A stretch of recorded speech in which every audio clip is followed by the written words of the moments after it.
27শে মে মঙ্গলবার খিলকাপুর মাঠেতে ইনশাল্লাহ আমি যাবার মন স্থির করেছি। 27 তারিখে আমি আসছি ইনশাল্লাহ।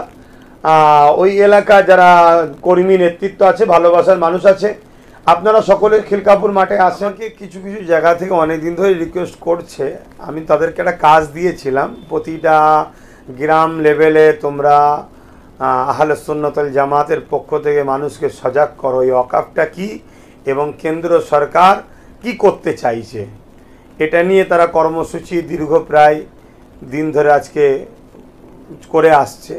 তো এই জায়গাতে তারা আজকে বারবার অনেক জায়গা থেকে মানে অনুরোধ করছে তারা আমাকে একটা মানে সশরীরে তাদের কাছে যাওয়ার জন্য। 27শে মে মঙ্গলবার খিলকাপুর মাঠেতে ইনশাল্লাহ আমি যাওয়ার মন স্থির করেছি। কেন ভাইয়েরা অনেক রিকোয়েস্ট করছে, আরও কয়েক জায়গায় প্রোগ্রাম দিয়েছি, খুব ব্যস্ততার মধ্যে দিয়ে প্রোগ্রাম। আমি তো রোজই অকাবলে আন্দোলন করছি, আমি যেখানে যাচ্ছি সেখানেই আন্দোলন করছি। তবে আহলে সুন্নাত ওয়াল জামাতের শাখা ইউনিট কমিটি যারা আছে তেনারা তো বারবার আবেদন করছে, আপনি যদি একটা কোনো প্রোগ্রাম করে আমাদের সাথে একটু সাথ দেন, আমরা আপনাকে যদি পাই বক্তা হিসাবে, আলোচক হিসাবে, আমরা বড় খুশি হব। 27 তারিখে আমি আসছি ইনশাল্লাহ। ওই এলাকা যারা কর্মী নেতৃত্ব আছে, ভালোবাসার মানুষ আছে, আপনারা সকলে খিলকাপুর মাঠে আসেন। বা আমাদের 3টে থেকে প্রোগ্রাম শুরু হবে, এই 3টে সাড়ে 3টের পর থেকেই শুরু হবে।